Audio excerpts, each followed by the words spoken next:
Good morning po sa inyong lahat. Yan, siyempre, unang-una maraming salamat po sa ating mga subscribers. Mga bagong subscribers, thank you so much po. Dahil po sa inyo ay umaangat ang ating YouTube channel. At siyempre sa lahat ng mga silent viewers na nandyan, thank you so much sa walang sawang pagsusuporta. Grabe na yung nangyayari sa ating Pilipinas, no? Sa Pilipinas, away doon, gulo doon, sigawan doon. Wala nang katapusan na pag-aaway. Na sila ang mga matataas ang nagkakaroon ng awayan, di ba? Lalong-lalo na nga doon sa Davao na talagang lumalala yung mga nangyayari. Doon nga sa paghuhuli kay Pastor Kibuloy. Di ba? Grabe yung grabe yung pinadala ng mga pulis, no? 2,000 na kapulisan pinadala sa paligid ng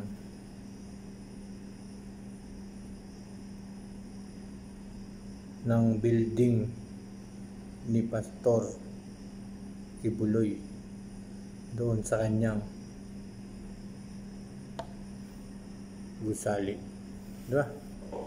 Sa KOJ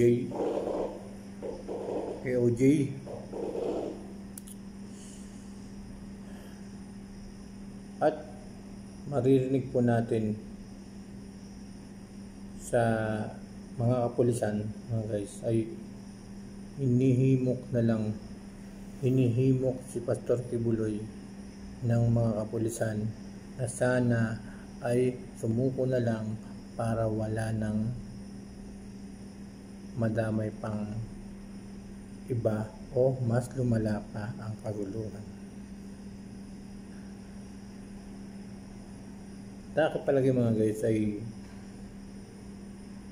tama naman na mukin ng kapulisan si Pastor Kibuloy o yung mga kasama ni Pastor Kibuloy na sumuko na lamang, diba? Para wala nang madamay pa ng iba o para matapos na ang kaguluhan. Kaya lang mga guys, paano susuko?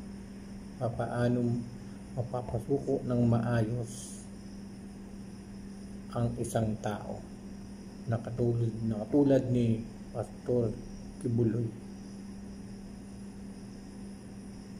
kung napakadaming pulis yung ipapadala doon, di ba? Siyempre matatakot yung mga nandun, di ba? May stress, di ba? O magkakaroon sila ng pag-iisip na lumaban o maging mas matigas kasi nga napakadaming pulis ang pinadala doon sa paligid ng compound na yon, diba? Hindi nila alam doon sa compound na yon ay lahat yun ay sumusuporta kay Pastor Kibuloy. Paano mahihimok na sumuko? Paano mapabao na sumuko si Pastor Kibuloy pang wala nang malamay na iba upang matapos na yung problema? Paano? Sa mga ganung paraan, sa mga ginagawa nilang ganyan na pagpapadala ng isang batalyon o maraming batalyon na pulisan, tingnan nyo, 2,000 huli lang si Pastor Kibuloy, diba? Mas maganda yan, dadaan nila sa maayos na pakiusapan. Napakadali naman na ganun, di ba? Idadaan sa maayos na pakiusapan para tumuko si Pastor Kibuloy. Wala, baka sa ginagawa nilang mga ganun na talagang halos yata ng mga pulis nandun na. Di ba? Kung talagang hinihimok ng mga kapulisan si Pastor Kibuloy na sumuko na lang ng maayos, idaan nila sa magandang usapan, magandang pag-uusap. Wala, talagang madaming mga dadamay ng mga sibilyan yan o mga ibang tao.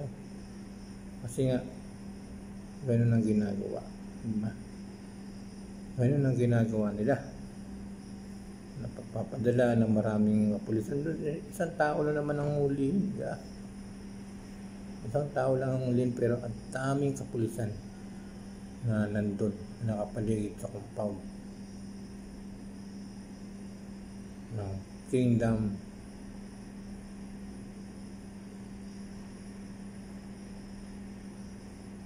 compound ni Pastor Kibuloy. Diba? Kung ako sa kanila, ito lang masasabi sa kanila, kung gusto nilang mapasuko si Pastor Kibuloy o yung iba pang mga nandun na kasama ni Pastor Kibuloy,